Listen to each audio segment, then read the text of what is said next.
हाय दोस्तों, नमस्कार। कैसे हैं आप लोग? आशा करता हूँ आप और आपका परिवार बढ़िया होगा। आज हम एक बहुत ही बढ़िया एनबीएफसी कंपनी है और जिसका हम बिजनेस जो अपडेट्स है उसको आज एनालिसिस करेंगे। और जैसे आपको पता हो कि माइक्रो फाइनेंस में जितनी भी कंपनियां हैं और जितनी भी एनबीएफसी जो काम कर रही है, और 2-3 साल से इसमें ग्रोथ नहीं था और बहुत सारे लोग इसमें फंसे बैठे थे जिन्होंने उस समय किया था। मैं एक चीज और बता दूं, कोई भी एनबीएफसी अगर आप अपने डिमेट अकाउंट में रखते हैं या होल्डिंग रखते हैं अपने पोर्टफोलियो में, तो ये बड़ा ही सेंसिटिव सेक्टर्स है एनबीएफसी का और बैंक्स का। सेंसिटिव क्यों होता है? क्योंकि ये सारी चीजें जो हमारी रिजर्व बैंक ऑफ इंडिया है उसके साथ जुड़ी रहती है। जैसे मान के चलिए, अगर मॉनेटरी पॉलिसी चेंज हो जाती है तो देखिए रेपो रेट है और कैश रिजर्व रेशियो है, तो बहुत सारी ऐसी चीजें होती हैं जो चेंज होती है क्योंकि बिजनेस मॉडल ही इनका ऐसा है। अब ऐसा तो नहीं है, अब लेकिन एक चीज बता दें तो बड़ा सेंसिटिव ये पार्ट रहता है। इन कंपनियों को आपको हमेशा ट्रैक करते रहना पड़ेगा।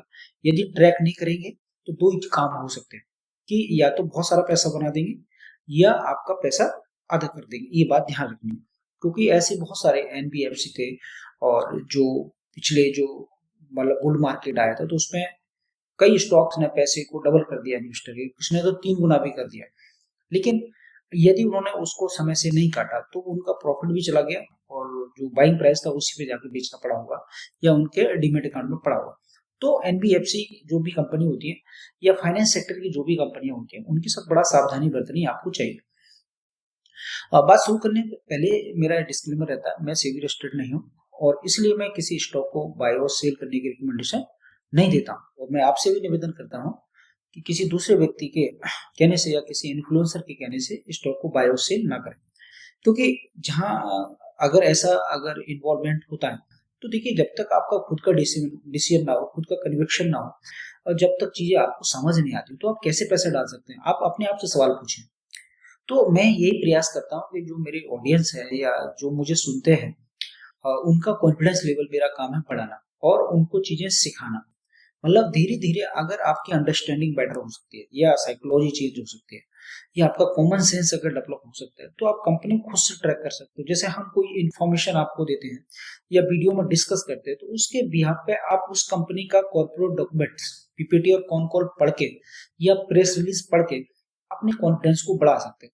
उसमें होता है क्या है कि जैसे मैंने कोई चीज आपको बताई, कंपनी को एनालिसिस किया, उसको आप मैच कर सकते हो। जब कोई चीज मैच हो जाती है तो आपका खुद का कॉन्फिडेंस बिल्ड हो जाता है।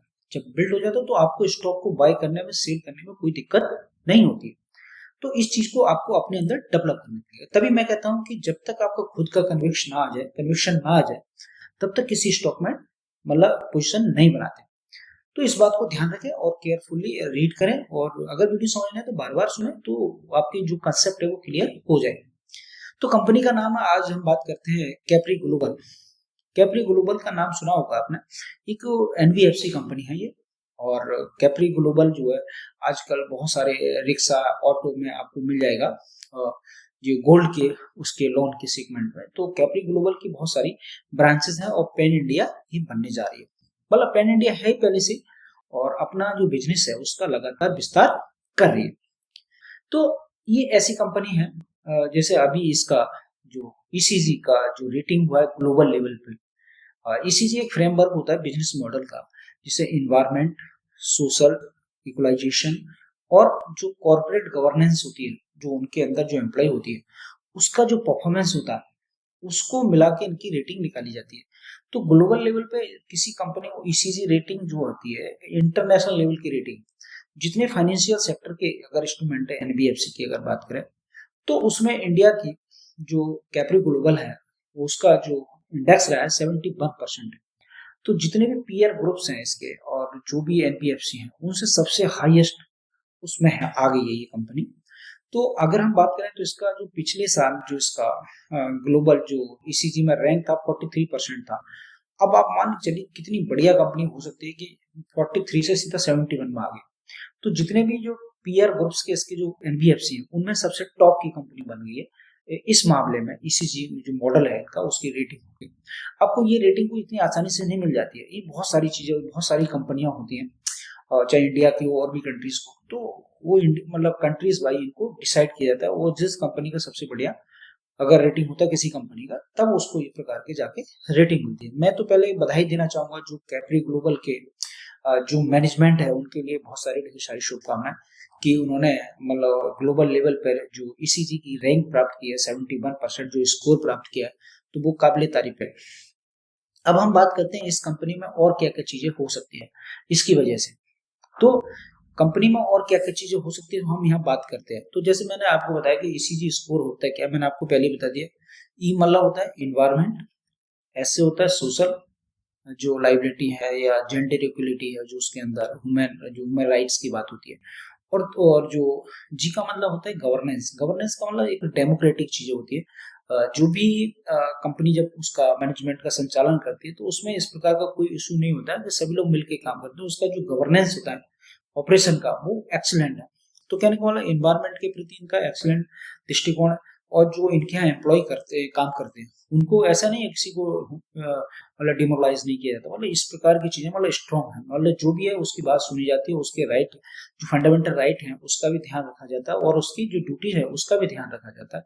और दूसरा चाहे महिला हो या पुरुष हो, जेंडर इक्वलिटी की अगर बात करें तो पूरा सपोर्ट इनको मतलब मिलता है। वो तो इनके जो ईसीजी का स्कोर है उससे पता चलता है। दूसरी बात करें गवर्नेंस की। गवर्नेंस देखिए किसी कंपनी के अंदर गवर्नेंस अगर डिस्प्यूट होता है तो वो काफी प्रॉब्लमेटिक होता है, लेकिन इनका जब 71% रेटिंग आए तो गवर्नेंस इनकी एक्सीलेंट है, तो इसका आगे इनको भविष्य में फायदा मिलेगा। अब देखते हैं इनका जो हो क्या सकता है। देखिए पहली बात तो कि जो जितनी भी इंडिया की जो कंपनी है एनबीएफसी, उनमें सबसे टॉप में ये उस रेटिंग में आ गई, किससे, ईसीजी की रेटिंग में।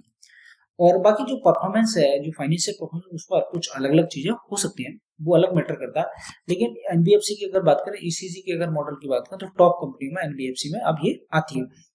दूसरी बात करें तो इनसे इसका मतलब क्या है, इसका मतलब क्या है, इसका जो एक तो मैनेजमेंट है और बहुत ही ज्यादा स्ट्रांग है। मतलब मैनेजमेंट का जो डिसीजन है, काम करने का तरीका है, सोचने का जो तरीका है, कॉमन सेंस है, साइकोलॉजी है, मतलब किस प्रकार से एक दूरदृष्टि अगर मैनेजमेंट के पास है तो स्ट्रॉन्ग मैनेजमेंट है, ये बात माननी पड़ेगी। दूसरी बात करें कि इनका जो ट्रांसफॉर्मेंस है, मतलब जो ट्रांसपेरेंसी की बात करें, तो मैनेजमेंट में क्या है, ट्रांसपेरेंसी। ट्रांसपेरेंसी मतलब कोई चीज अंधेरे में नहीं रहती। अंधेरी का मतलब जो भी चीजें हैं क्लियर कट है, मतलब सीधा साफ स्पष्ट है। जैसे कहते हैं ट्रांसपेरेंट शीट होती है जिससे साफ चीजें दिखाई देती है। तो कोई भी कंपनी का डॉक्यूमेंट्स या उसके अंदर जो चल रहा है, जो भी मैनेजमेंट है, उसमें ऐसा कोई भी इशू नहीं रहता। दूसरा भाई ये आरबीआई के साथ गवर्न होते हैं और दूसरा जो आपका सेबी है उसके साथ भी रहते हैं, तो इसमें इसी प्रकार का कोई लूप होल इनके नहीं रखते। तो इनकी जो ट्रांसपेरेंसी है वो बहुत ज्यादा बढ़िया। अब इस ट्रांसपेरेंसी की जो अगर ट्रांसपेरेंसी है, इसकी वजह से और क्या चीजें हो सकती है, तो इनकी जो परफॉर्मेंस है वो और ज्यादा बेटर हो सकती है। इसका मतलब क्रेडिबिलिटी जो है, मतलब इनकी जो क्रेडिट है और इनका जो साख है वो मार्केट में और जबरदस्त हो सकती है, चाहे आरबीआई की नजर में हो, चाहे सेबी की नजर में हो, और चाहे कस्टमर की नजर में हो। तो जो इनके नजर में अगर किसी कंपनी की जो वैल्यू है, क्रेडिट बढ़ती है, तो उससे जो परफॉर्मेंस है कंपनी की वो और ज्यादा बढ़ सकती है। तो इसका इनको फायदा हो सकता है। दूसरी बात है जो इनका स्टेक होल्डर्स है।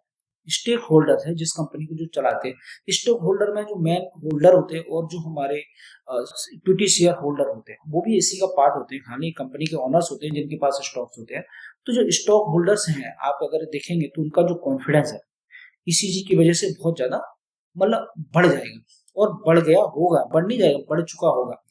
तो ये एक जबरदस्त आगे की चीजें हो सकती है। दूसरी बात करें, अब अब ये करेंगे क्या ऐसे, जब इनको ये सारी चीजें मिलेंगी, परफॉर्मेंस भी बढ़िया भी, उनसे बात करेंगे, तो इनका जो ऑर्गेनाइजेशन है उसका फोकस किस पे रहेगा, मतलब जिनका जो बिजनेस है उसका सीधा सीधा फोकस रहेगा कि हम लीडिंग, मतलब जो लीडर है, मतलब लीडिंग पे रहेगा। लीडिंग का मतलब होता है कि जो एनबीएफसी कंपनियां हैं उनमें ये लीडर बनने का प्रयास करेगी, अपने आप को साबित करेगी और एक मतलब लीडिंग रोल में आ जाएगी।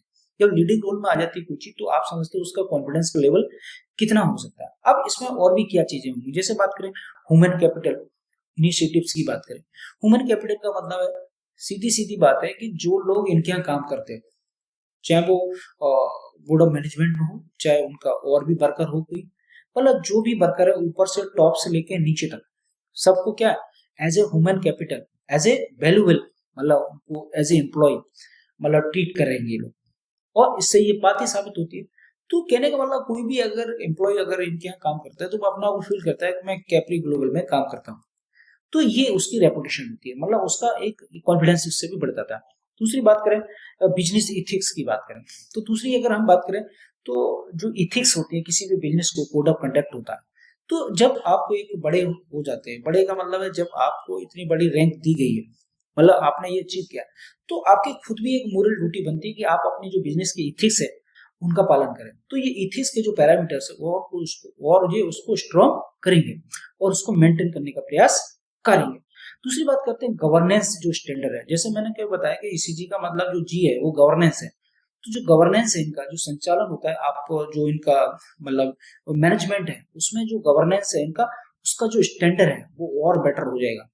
अब बेटर कैसे होता है कि लोगों की एक साइकोलॉजी चेंज हो जाती है कि भाई अकेले तो कोई काम होता नहीं है, अगर मैनेजमेंट में सबका कॉपरेशन होगा, सबको वैल्यू देंगे, तो उसमें गवर्नेंस बहुत स्ट्रांग हो जाती है और मैनेजमेंट बहुत स्ट्रांग हो जाता है। दूसरी बात करें इनका जो ग्रोथ है, जो भी ग्रोथ कर रहा है उसमें सस्टेनेबिलिटी आएगी। सस्टेनेबिलिटी का मतलब होता है कि कॉन्टिन्यूअस वो चीज चलेगी। मैनेजमेंट कभी प्रयास, ये मतलब हमेशा प्रयास करेगा जो मैंने ग्रोथ की है या जो रेवेन्यू हमने जनरेट किया है, जो लोन डिसबर्समेंट किया है, या जो एयूएम है, मतलब जो भी ग्रोथ आ रही है उसको सस्टेन और मेंटेन रखा जाए लंबे समय तक। तो इनका मेन टारगेट यही रहता है। और दूसरी एक चीज और बढ़िया रहेगी, अगर ये सारी चीजें अगर अच्छी हैं तो ईसीजी हाई, अगर ईसीजी का जो इनका मतलब ग्लोबल जो रैंक है इनकी, अगर वो बहुत ज्यादा हाई है 171% है, इसका मतलब जो सपोर्ट किसको करेगा, मतलब कुल मिलाकर अगर कंपनी को, ऑर्गेनाइजेशन को दिखेंगे तो जो लॉन्ग टर्म है उसका वैल्यू क्रिएशन पे इसका बहुत ज्यादा इम्पैक्ट आने वाला है। ये बात आप समझ लीजिए, क्योंकि जब इस प्रकार की चीजें होती हैं तो कहने का मतलब ईसीजी की हमने बात कर ली। दूसरा इसका जो मैनेजमेंट है वो भी बड़ा स्ट्रांग है, इसी की वजह से ऐसा हो पाया। तो कहने का मतलब इसका फ्यूचर का रास्ता क्लियर है, मतलब भविष्य में जो इनका जो ईसीजी हाईएस्ट है और इनका ग्लोबल रैंक जो मिला है उसकी वजह से इनको लॉन्ग टर्म में वैल्यू क्रिएशन करने का बहुत बड़ा अपॉर्चुनिटी है और वैल्यू क्रिएशन करेगा। तो ये जितने इक्विटी होल्डर हैं, इनके जो पार्टनर्स हैं, वो सबको फायदा होने इसमें वाला है। अब बात करते हैं, ये तो बात होगी इसकी। अब देखते हैं कंपनी का जो बिजनेस है। देखिए मैनेजमेंट की गाइडेंस की अगर हम बात करें तो ईसीजी का अगर मैनेजमेंट का गाइडेंस अपने आप में बढ़िया। अब इसका ये इनको जो रैंक है ये वो 25 नवंबर को मिली है, अभी इसको आज 27 है, मतलब कल इसको डिस्प्ले किया गया। तो अभी स्टॉक में इसका आउटपुट आना बाकी है। देखिए स्टॉक तो चलते रहते हैं, वो अलग तरह की चीजें होती है, स्टॉक में किस प्रकार की होल्डिंग है, क्या चीज है, तो वो चीजें रहती हैं। अब बात कर लेते हैं हम इनकी जो Q2 FY26 के रिजल्ट आए थे। हम दोनों को मिक्स कर लें तो आप देखेंगे, दोनों को बड़ा गौर से ध्यान दीजिए कि इनका जो AUM का जो ग्रोथ है, एसेट अंडर मैनेजमेंट का, वो 40% ईयर ऑन ईयर है, काफी स्ट्रॉन्ग है, ये ध्यान रखना। दूसरा जो नेट इंटरेस्ट इनकम होता है, ये पैरामीटर होता है इसका। जैसे और कोई कंपनियां होती है तो उसमें होता है रेवेन्यू ग्रोथ होता है या रेवेन्यू फ्रॉम ऑपरेशन होता है, तो इनके यहाँ जो मेन इनकम होती है वो नेट इंटरेस्ट मार्जिन होता है या नेट इंटरेस्ट इनकम होती है। तो जो इंटरेस्ट से जो इनकम आती है, मेन इनकम इनकी वही होती है।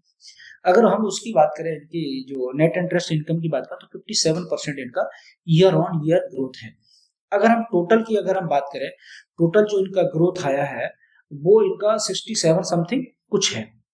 तो हम, लेकिन हम इसका नेट इंटरेस्ट इनकम की अगर हम बात करेंगे तो 57% कुछ है, तो ये काफी स्ट्रांग है। अगर टोटल ग्रोथ की बात करेंगे तो उसमें थोड़ा ज्यादा है और वो 67% के लगभग है टोटल। तो उसमें और भी बहुत सारी चीजें होती है जिसकी वजह से ग्रोथ आती है। तो हमें मेन जो ग्रोथ है वो किसकी ध्यान रखनी चाहिए, जो नेट इंटरेस्ट मार्जिन है वो ज्यादा वैल्यूएबल होती है आपकी।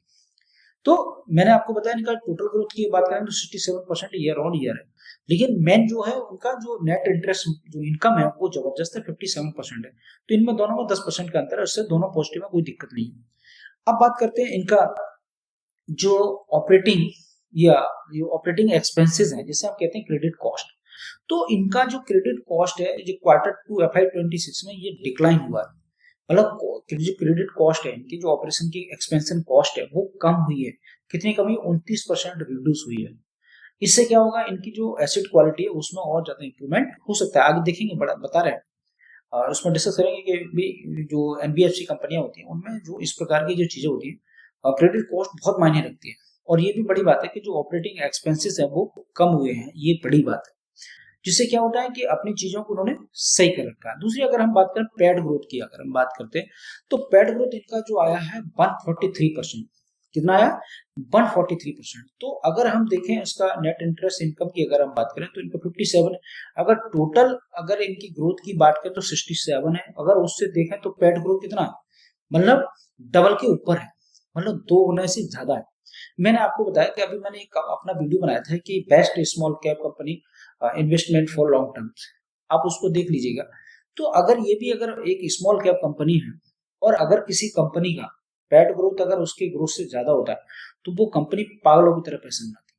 और कैप्री ग्लोबल की बात करें तो ये ऐसी एक कंपनी है, हो सकती है कि आने वाले समय में बहुत सारा पैसा बना के आपको दे सकती है, वेल्थ क्रिएशन कर सकती है, जिस प्रकार से ये काम कर रही है। और एक चीज बता दूं कि जो अभी इसका दौर आने वाला है कि जो माइक्रो फाइनेंस है उसमें कंपनियां जबरदस्त रिवर्स्ट कर रही हैं। मतलब अब इनका जो टाइम है उसका जो बूमिंग का पीरियड आने वाला है, जितनी एनबीएफसी जो बढ़िया से काम कर रही है तो इनको फायदा मिलने वाला है और इनका भी साइकिल आने वाला है। दूसरी बात करें एनएनपीए, नेट या नेट नॉन परफॉर्मेंस एसेट्स की अगर हम बात करें तो इनका Q1 FY26 में 1% था इनका जो एनएनपीए। अब मतलब Q2 FY26 में जो घट के कितना हो गया 7%, मतलब 0.7%, तो मतलब 1% से और नीचे आ गया। तो एनएनपीए इनका काफी मतलब ऐसा है कि इनमें कोई मतलब क्रेडिट कॉस्ट इनकी ऊपर भी कम हुई है, मतलब एक्सपेंस जो ऑपरेटिंग जो एक्सपेंसेस है वो कम हुए हैं, और इधर इनका एनपीए का जो है वो है ही नहीं, मतलब कितना मात्र 0.60% है, तो बहुत कम है, 1% से भी नीचे है। तो एसेट क्वालिटी इनकी बहुत स्ट्रॉन्ग है। अब एक चीज और बहुत मायने रखती है, मैं आपको बताऊं, रिटर्न इन इक्विटी की बात करें, रिटर्न इन इनका ये जो होता है वो return on asset average equity होता है, क्या ROAE होता है, ROAE इसका मतलब होता है रिटर्न ऑन एवरेज इक्विटी, मतलब एसेट पे कितना, या रिटर्न ऑन एसेट इक्विटी जो होता है, तो इस पे रिटर्न ऑन इक्विटी इनका कितना आ रहा है इसे देखना बहुत जरूरी है। तो एवरेज जो एसेट पे कितना मतलब पैसा जनरेट कर पा रहा है ये, तो इसमें देखेंगे तो इनका Q1 FY26 में था इनका जो ROE वो था 9.8%। अब देखिए मैंने आपको बताया पेट ग्रोथ जब किसी कंपनी का ज्यादा होता है, जो सेल्स से ज्यादा हो जाता है, कहने का मतलब है उसका जो ग्रोथ है उससे अगर पेट ग्रोथ ज्यादा आता है तो उस कंपनी को ऑपरेटिंग लेवरेज मिलता है, जिसकी वजह से क्या होता है कि उसका जो रिटर्न ऑन इक्विटी है या रिटर्न ऑन एसेट्स है, एसेट का जो है एसेट इक्विटी है उस पर वो बढ़ जाता है, तो बढ़ के कितना हो गया 14.4 हो गया, 14% 4 हो गया, तो रिटर्न ऑन इक्विटी इनका आगे की तरफ बढ़ गया, मतलब पॉजिटिव डायरेक्शन में। अब आप समझ सकते हैं कि स्टॉक जिस दिन भागेगा तो पीछे मुड़कर नहीं देखेगा, ध्यान रखना इस बात को। और आज मैं वीडियो बना रहा हूँ, आने वाले समय में आप देख लेना, तो इनका रिटर्न ऑन इक्विटी का जो डायरेक्शन है वो पॉजिटिव है और लगातार पॉजिटिव चला है। अब बात करते हैं इनका लोन डिस्बर्समेंट की। देखिए कोई कंपनी अगर लोन डिस्बर्समेंट कितना करती है तो वो भी काफी मायने रखता है, और तो 63.8% ईयर ऑन ईयर, तो इनका 50% से भी ज्यादा लोन डिस्बर्समेंट। जो भी इसके पीछे कारण क्या है कि सारा इनका जो भी सिस्टम है वो क्या है, वो डिजिटलाइज है। जब कुछ डिजिटलाइज हो जाती है, ऐप के माध्यम से हो जाती है, तो कस्टमर को आसानी होती है, और जो इनके एम्प्लॉय होते हैं वो उनको आसानी से उनको एक्सेस करने में फायदा होता है, मतलब इजी गोइंग होता है। इससे जो कस्टमर है वो भी अट्रैक्ट होता है कंपनी की तरफ या एनबीएफसी की तरफ। दूसरी बात करें इनका जो सेगमेंट है, मैं एक चीज बता दूं, इनका जो कलेक्शन की बात करें वो काफी अच्छा है। दूसरी बात करें इनका सेगमेंट जो है बिजनेस मॉडल की अगर हम बात करें तो इनका रिटेल क्रेडिट का काम है, जैसे पर्सनल लोन है या बिजनेस लोन भी देते हैं। दूसरी बात है गोल्ड लोन की बात करें तो गोल्ड लोन एक बहुत मतलब सिक्योर सेक्टर है जिसमें नुकसान होने की संभावना नहीं रहती है। दूसरा है इनका एमएसएमई का। भारत में अगर हम बात करें तो 7 करोड़ से ज्यादा एमएसएमई, तो एमएसएमई एक इंडस्ट्री का मेन पार्ट है। जब तक कोई भी बड़ी इंडस्ट्री अगर सर्वाइव करना है उसको, तो एमएसएमई को सर्वाइव करना ही पड़ेगा। क्यों करना पड़ेगा, जैसे मान चलो ऑटो सेक्टर ले लो, सब गाड़ियां बनाते हैं बड़ी बड़ी एसयूवी, ठीक है, छोटे छोटे जो पार्ट्स होते हैं रबड़ के होते हैं, शीशा होता है, टायर होते हैं, टायर चलो बड़ी कंपनियां होती हैं, और छोटे छोटे आइटम्स होते हैं वो कौन बनाता है, वो एमएसएमई बनाती है। जो फैशनेबल आइटम्स होते हैं तो इंटीरियर के जो भी आइटम वो एमएसएमई बनाएगा। इसी प्रकार की और भी इंडस्ट्री है जो भी बहुत छोटे छोटे पार्ट अगर बनाते हैं, कोई भी चीज अगर टीवी है, फ्रिज है, इनमें बनते छोटे छोटे पार्ट लगते हैं तो वो एमएसएमई बना के देती है। तो भारत में 7 करोड़ के से ज्यादा एमएसएमई है, तो एमएसएमई को अगर आप इग्नोर नहीं कर सकते। ये जो जितनी भी एनबीएफसी हैं, ये माइक्रो फाइनेंस की बात करें तो ये जबरदस्त इसका ग्रोथ में सपोर्ट रहता है, चाहे वो कोई भी कंपनी हो। दूसरा बात करें अफोर्डेबल हाउसिंग लोन की बात करें, अफोर्डेबल हाउसिंग लोन में ऐसे 50 लाख तक, 30 लाख, 40 लाख तक का ये क्या आता है, लोन आता है। तो उसमें क्या होता है कि इनको ज्यादा फायदा होने की संभावना रहती है। तो ये है कंपनी। अगर आप स्मॉल कैप कंपनी, अगर जो एनबीएफसी को अगर देख रहे हैं, माइक्रो फाइनेंस का ट्रेंड आने वाला है और कभी भी स्टॉक भाग सकते हैं। यदि आप कैप्री ग्लोबल को अगर देखते हैं तो इसको ट्रैक करिए, और ट्रैक करेंगे तो आपको पता चलेगा। दूसरी मैंने आपको बताया कि इस प्रकार की कंपनी को ट्रैक करते रहना चाहिए। आगे फ्यूचर प्लान बढ़िया है इनका, कोई इसमें दिक्कत नहीं है, लेकिन फिर भी कंपनी को ट्रैक करना बहुत जरूरी है। आपको जब भी कोई चीज है ट्रैक करते रहिए और देखते रहिए कि मेरी जो होल्डिंग कंपनी है इसमें कोई प्रॉब्लम तो नहीं आ रही। तो हमेशा ध्यान रखना, कितनी बढ़िया कंपनी हो, कुछ भी हो, अगर उसमें कोई प्रॉब्लम आती है, तो कोई प्रॉब्लम का तो हमको किसी को नहीं पता होता। सब बढ़िया, हम सब बढ़िया, लेकिन क्या प्रॉब्लम आ जाए भविष्य में वो तो किसी को नहीं पता, लेकिन हमें उस चीज को तैयार रहना चाहिए। यदि कोई कंपनी में प्रॉब्लम आती है, सबसे पहले अपनी कैपिटल को सेव करना बहुत जरूरी होता है, उसको बचाना चाहिए। स्टॉक जैसे बाय करना आता है वैसे ही सेल करना भी आपको आना चाहिए। मैं आपको हर अपनी एक वीडियो में बताता हूँ। दूसरी बताओ, बात करूँ कौन कॉल अगर पढ़ना, पीपीटी पढ़ना, तो स्क्रीन में जाइए, वहां कंपनी का नाम टाइप करिए, वहां हमको कौन कॉल और पीपीटी मिल जाएगा। और जो प्रेस रिलीज है, इसको कंपनी को जो अवार्ड मिला है, मतलब ईसीजी का जो रैंक आया, वो वहां पे एक लेटर पड़ा हुआ है प्रेस रिलीज में, तो आप देख सकते हो, कोई ऐसी दिक्कत नहीं, रॉकेट साइंस नहीं है कोई। तो मैंने सोचा कि नई अपडेट चीज आई है तो आप लोगों को बताऊं, जो हमारे दर्शक हैं या जो मुझे सुनना है या जिनकी क्वेरी हो वो भी इसे सर्च करेंगे, कोई दिक्कत नहीं, तो उनको ये चीजें पता होनी चाहिए। तो आशा करता हूँ मेरा वीडियो आपको अच्छा लगा होगा और आपका वैल्यू एडिशन करेगा, और आपका जो इन्वेस्टमेंट का प्लान है उसमें मेरा वीडियो आपकी हेल्प कर सकता है। तो मैं आपको पहले बताता हूँ कंपनी का ग्रोथ रेट, पैट ग्रोथ और मैनेजमेंट का गाइडेंस। तो इस कंपनी में सारी चीजें पॉजिटिव है, बढ़िया। तो इसको ट्रैक करिए और खुद से खुद जब कॉन्फिडेंस है तब स्टॉक में पोजीशन बनाइए। तो मैं आपसे निवेदन क्या करूं कि मतलब आप अगर मेरी बात चैनल पर पहली बार सुने, तो मेरा यही निवेदन है कि आप चैनल को सब्सक्राइब कर लीजिए और बेल आइकन को प्रेस कर दीजिए और मेरे वीडियो को लाइक कर दीजिए। अगर आप ऐसा करते हैं तो सुपर गुड। और यदि कोई कमेंट करना हो तो वो भी कर सकते हो, कोई ऐसा दिक्कत नहीं। कोई हेल्दी सजेशन होगा तो मैं इसको इम्प्रूवमेंट करने का प्रयास करूंगा। तो मेरा फिर से डिस्क्लेमर है, मेरे कहने से मैं किसी स्टॉक को बाय और सेल करने की रिकमेंडेशन नहीं देता हूं, और आपसे भी निवेदन करता हूं कि किसी स्टॉक को बाय और सेल ना करें दूसरे के कहने से। जब आपका खुद का कन्विक्शन आ जाए तभी स्टॉक में पैसा लगाए और फिर बहुत सारा पैसा बनाए, और कहीं स्टॉक मार्केट भागा नहीं जाए। तो इसी के साथ बात खत्म करते हैं। जय हिंद, जय भारत।